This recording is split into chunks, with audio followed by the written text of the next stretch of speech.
peut dire que cette famille d'instruments et ce système de vibration de lèvres existe depuis toujours.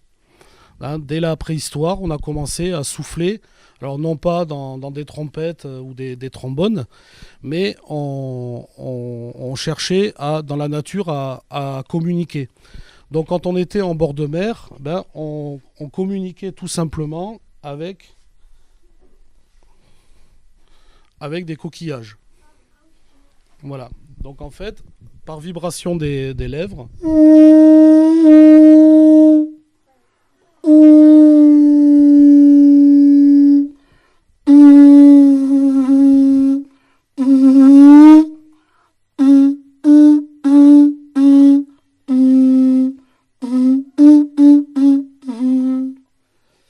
est-ce que j'ai fait plusieurs sons ou un seul son avec le coquillage?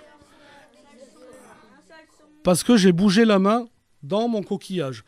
Tout ça, parce que vous verrez après, dans la suite, pourquoi on peut bouger la main dans le coquillage. Alors quand on était en bord de mer, donc les coquillages, c'était facile à trouver.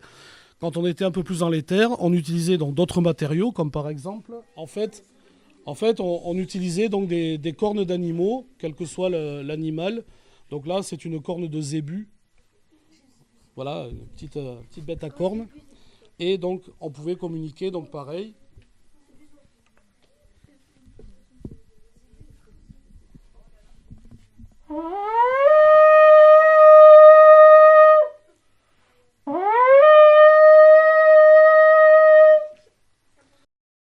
Alors, on avance un petit peu dans le temps et va arriver l'ère où on va commencer à travailler le métal. On va commencer à fabriquer des objets en bronze, voilà, en fer, etc. Et donc, on va transformer donc, tous les objets du quotidien. Et effectivement, en même temps, la corne et le coquillage vont évoluer vers un instrument en métal. Et donc, le premier que l'on a conçu, c'est le suivant.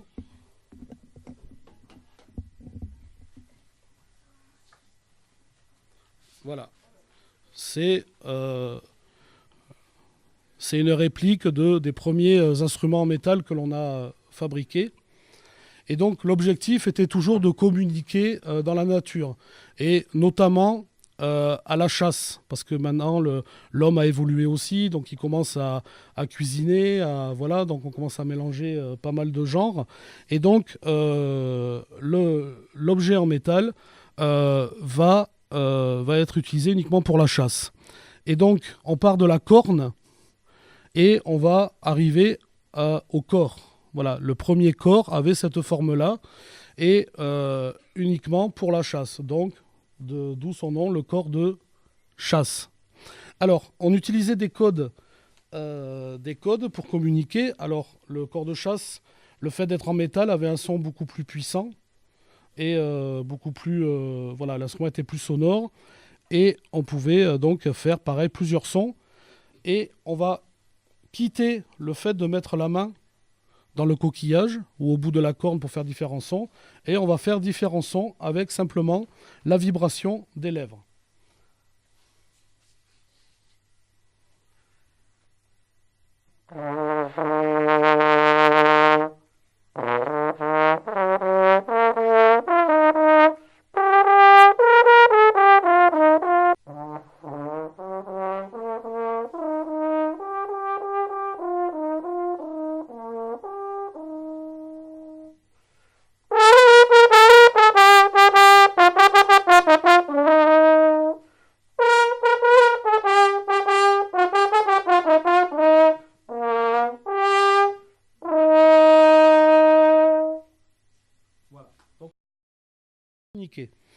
On avance un petit peu dans l'histoire et là, on va commencer à parler de musique. On va commencer avec l'apparition de l'imprimerie. On va commencer on va pas commencer à chanter, mais voilà, on va commencer à éditer, à écrire de la musique. La musique rentre dans les maisons, c'est-à-dire qu'à la maison, on chante, on joue de la musique, alors différents instruments, hein. Et donc, le corps, il y a des compositeurs qui vont vouloir faire rentrer le corps dans l'orchestre. Alors le corps sous cette forme-là. Donc forcément, on ne peut pas faire beaucoup de notes par rapport au corps que vous avez pu voir de l'Opéra de Paris à palette et que vous verrez tout à l'heure. Mais on va commencer avec le peu de notes que l'instrument peut faire. On va commencer à faire rentrer cet instrument dans l'orchestre. Donc on va commencer à avoir donc des sonneries. Comme le corps est un instrument d'extérieur et associé à la chasse, donc forcément les compositeurs, quand ils vont vouloir faire penser à la chasse dans leur musique ou quelque chose d'extérieur, on va utiliser le corps comme instrument. Donc toujours pareil, on ne peut pas faire de notes, mais on a pu entendre dans certaines pièces.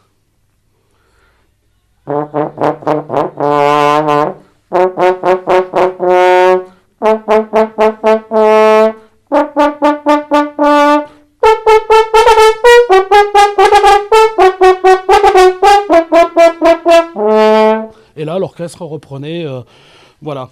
Donc c'était, on utilisait ces instruments pour symboliser la nature, la chasse, etc. On va commencer à penser aux notes avec ce même instrument. Donc, puisqu'on écrit la musique, vous voyez, on va avoir la base du corps, hein, comme le corps de chasse. Et on va commencer à rajouter des tubes.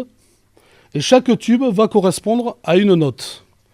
Donc là, j'ai la note de Ré.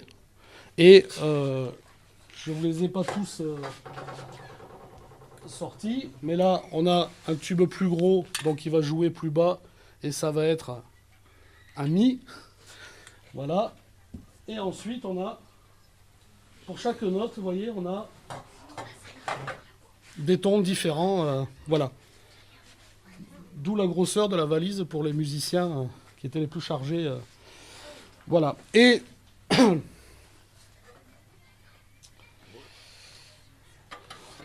un corniste, quelqu'un qui jouait du corps, donc du corps sans piston, en faisant quelques recherches et en faisant des essais aussi, il s'est dit, mais si je remets la main, rappelez-vous tout à l'heure le coquillage, j'ai mis ma main et j'ai fait des sons différents. Et donc il s'est dit, si je mets la main dans le pavillon, qu'est-ce que ça va donner?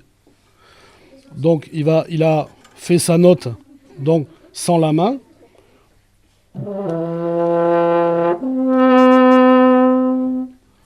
Et en mettant la main dans le pavillon,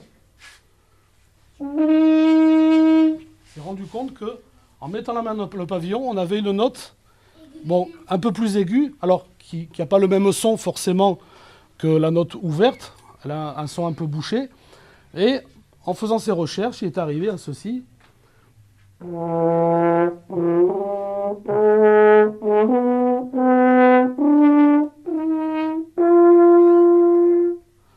a réussi à monter toute la gamme simplement en alternant. Voilà. C'est à partir de là que le corps a été utilisé dans l'orchestre et que des compositeurs, donc là, ont écrit, parce que là maintenant on peut penser toutes les notes que l'on écrit, donc do, ré, mi, fa, sol, la, si, do, si bémol, etc. Et des compositeurs ont écrit pour le corps des concertos, comme on pouvait trouver des concertos pour la clarinette en buis à l'époque, ou la flûte traversière en bois, la trompette un petit peu, enfin c'était des... On verra tout à l'heure. Voilà. Et donc là, je vais vous jouer le début d'une sonate de Beethoven.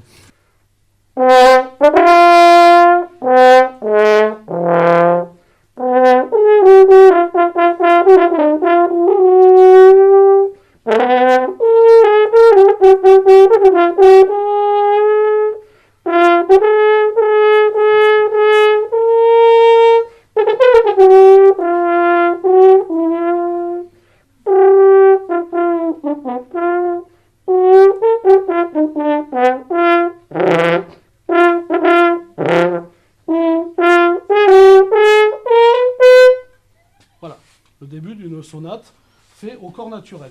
Voilà. Et donc, on a utilisé donc, le corps naturel pendant toute la période classique, en fait. Et c'est à l'époque de Beethoven, justement, où vers la fin de la vie de Beethoven, on est passé d'un effectif d'orchestre de 25 musiciens. En général, un orchestre symphonique, c'était 25 musiciens. Et pendant la période de créativité de Beethoven, vu son problème de surdité, on est passé à un orchestre quasiment doublé, voire triplé. Et on est arrivé presque à l'effectif des orchestres symphoniques que l'on voit aujourd'hui, qui sont entre 70 et 80 musiciens pour les plus grands. Et donc, il y avait, dans son orchestre, il y avait un corniste qui s'appelait Hampel, et qui s'est dit, bon, c'est bien joli là de mettre la main dans le pavillon, mais ça fait une sacrée gymnastique. En plus, j'ai mal au dos, j'en ai marre de porter ma boîte avec mes 8 tons, plus le corps, etc., plus les partitions, le pupitre qui était en bois, qui n'était pas pliable. Enfin, c'était une expédition pour les cornistes pour aller à une répétition ou à un concert. Et donc, il a imaginé donc, le système de pistons.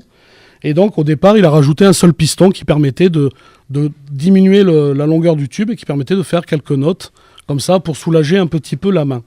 Et avec au fil du temps, et il n'y a pas si longtemps que ça, c'est-à-dire on est à la fin du 19e siècle, donc vers 1890, on a commencé à jouer des deux dans les orchestres. C'est-à-dire qu'on on a continué le corps naturel, il y a eu une dizaine d'années de transition entre le corps naturel et le corps à piston.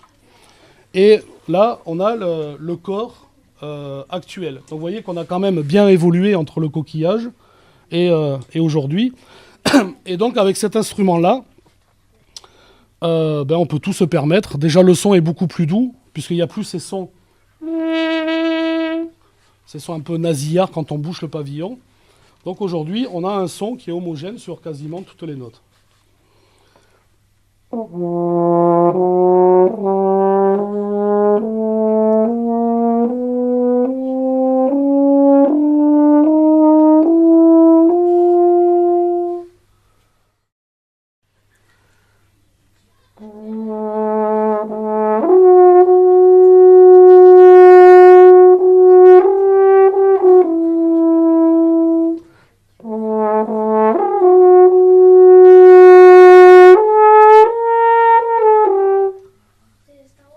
C'est Star Wars.